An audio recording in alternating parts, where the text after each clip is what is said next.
She emerged from the crystal-clear waters of Laughing Waters Beach, and in that single moment, changed the course of cinema forever. What happened during those 47 seconds of filming would create the most iconic scene in movie history. But the truth behind the cameras reveals a story far more dramatic than anything Hollywood could script. It was February 15th, 1962, in Jamaica, and 26-year-old Ursula Andress was about to film a scene that would make her an international sensation overnight. But what nobody knew was that she was terrified, barely spoke English, and had never acted in a major film before. The white bikini she wore wasn't even supposed to be in the movie, and the scene that would define her career almost didn't happen at all. The night before filming, Ursula had called her mother in Switzerland, crying into the hotel phone. "Mama, I don't think I can do this," she whispered in German, hoping none of the crew would overhear. She had been in Jamaica for 2 weeks, and every day brought new challenges that made her question whether she belonged on a movie set. The heat was unbearable, the script changes were constant, and she felt completely out of her depth among seasoned professionals who seemed to know exactly what they were doing. Her journey to that beach in Jamaica had begun almost by accident.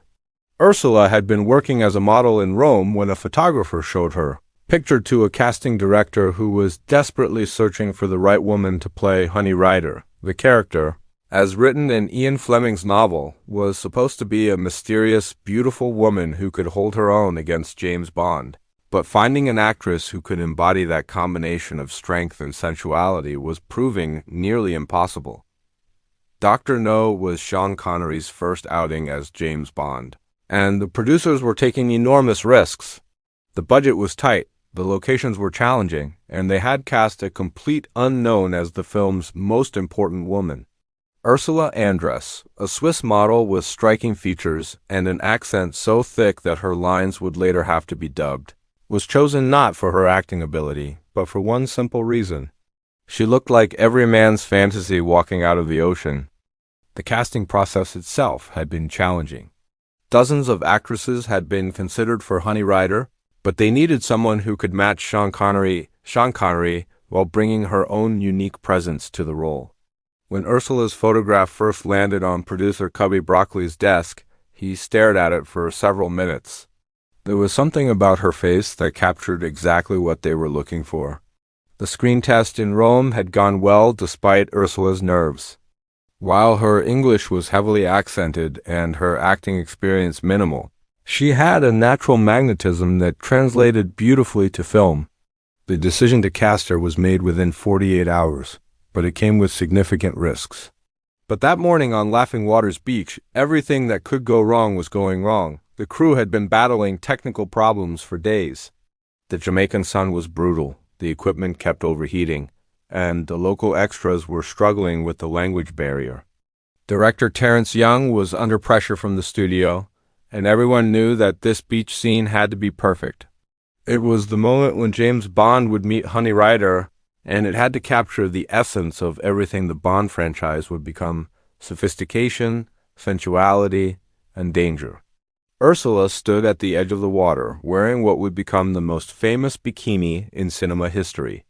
The white two-piece wasn't designer, it was actually quite simple, purchased from a local shop for just a few dollars.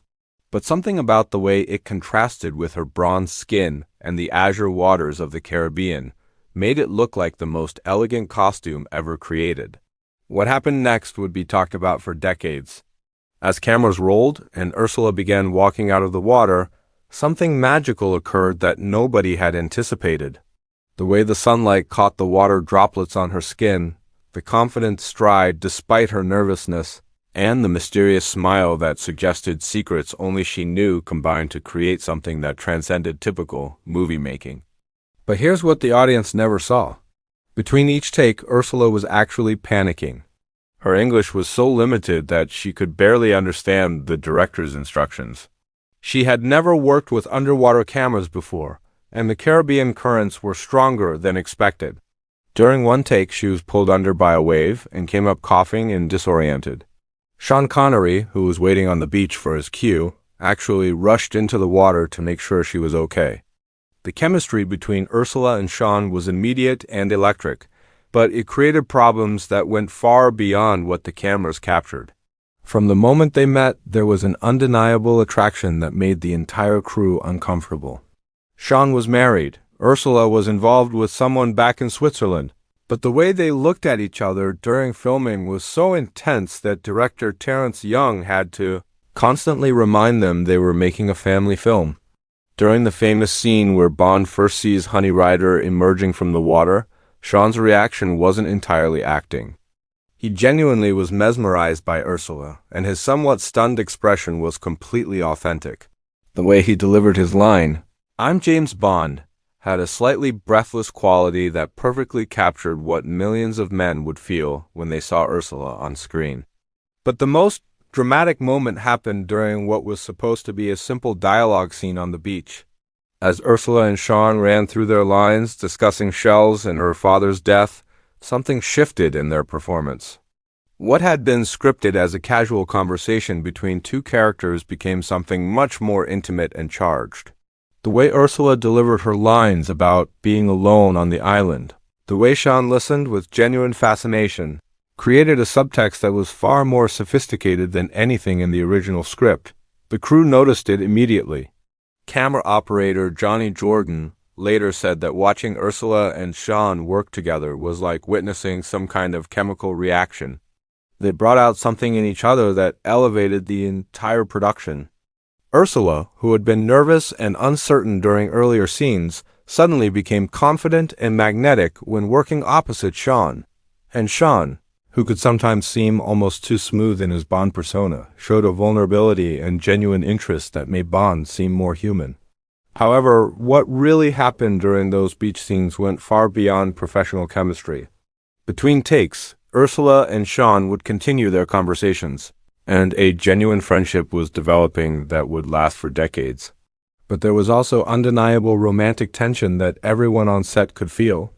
Their first meeting had occurred 3 days earlier during a dinner at the hotel. Their conversation that night lasted until nearly 3 a.m., and they seemed completely oblivious to everyone else. What started as professional courtesy quickly evolved into something deeper. They discovered remarkably similar backgrounds and shared intellectual interests that surprised everyone, including themselves. The night before filming the beach scene, they took a long walk along the shore that turned into a 3-hour conversation covering everything from their characters to their personal dreams.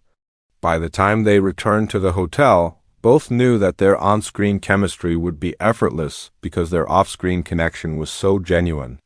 However, this growing relationship was creating tension. Sean's wife had initially planned to visit Jamaica, but her trip was mysteriously canceled. Meanwhile, Ursula's boyfriend, John Derek, was becoming increasingly suspicious about reports from the set.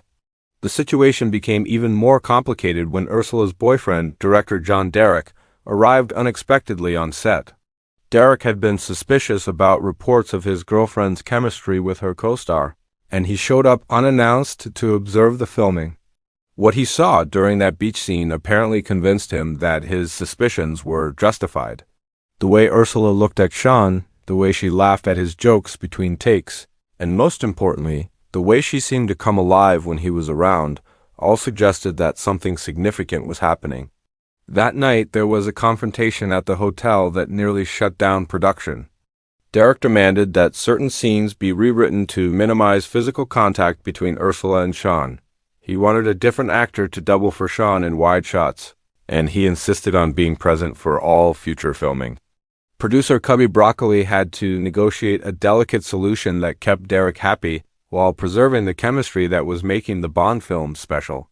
But perhaps the most remarkable thing about Ursula's performance was that despite all the behind-the-scenes drama, despite her limited English and lack of acting experience, she instinctively understood something crucial about the character she was playing.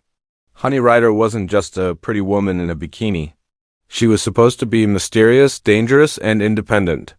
A woman who could take care of herself on a deserted island, who carried a knife and wasn't intimidated by anyone, including James Bond. During the filming of their cave scene, when Honey tells Bond about her tragic past and her plans for revenge, Ursula delivered a performance that surprised everyone, including herself. Speaking in broken English, but with an emotional intensity that transcended language barriers. She created a character who was both vulnerable and strong. The way she described her father's death, the anger in her voice when she talked about the man who betrayed him, and the steely determination when she promised to get her revenge, all combined to create one of the most memorable Bond women ever filmed. What made it even more remarkable was that Ursula was essentially creating the template for every Bond woman who would follow. The combination of beauty, intelligence, mystery, and inner strength that she brought to Honey Rider would influence how female characters were written in the Bond franchise for decades to come. She wasn't just a love interest, she was an equal partner who brought her own agenda and capabilities to the story. The beach scene itself was filmed over 3 days, but the final version that appears in the movie represents only about 2 minutes of screen time. What audiences see is Ursula emerging from the water with supreme confidence, gathering shells, and engaging in witty banter with Bond. What they don't see are the dozens of takes, the technical difficulties, the personal drama, and the gradual development of a performance that would define both Ursula's career and the Bond franchise itself. When the filming was finally complete and the crew prepared to leave Jamaica, something had fundamentally changed for everyone involved. Sean Connery had found the perfect dynamic for his Bond character through his work with Ursula. Director Terence Young had discovered that the Bond films could support more sophisticated emotional relationships than anyone had imagined. And Ursula Andress had transformed from a nervous model into a movie star who understood her own power. The impact of that beach scene became apparent immediately when Dr. No was released later that year. Ursula's emergence from the water became the single most talked about moment in the film. Magazine covers, newspaper headlines, and movie posters all featured that iconic image. The white bikini became a cultural phenomenon, inspiring countless imitations and establishing a visual standard for beach fashion that persists to this day. But what nobody anticipated was how that single scene would transform Ursula from a struggling model into an international sex symbol overnight. Within days of the film's release, she was receiving offers from major studios around the world. Directors who had never heard of her before were now desperate to cast her in their films. Fashion designers wanted her to wear their clothes, and photographers were offering unprecedented sums for magazine shoots. The success was both exhilarating and overwhelming for someone who had never experienced anything like it. Ursula later recalled feeling like she had stepped through a door into a completely different life. "One day I was a model who couldn't get a call back," she said years later. "The next day everyone in the world seemed to know my name." But with the fame came pressures she hadn't anticipated. The media attention was relentless and often invasive. Reporters wanted to know everything about her personal life, her relationship with Sean Connery, and her plans for the future. The fact that her voice in the film had been dubbed by another actress became a source of embarrassment, and that haunted her for years.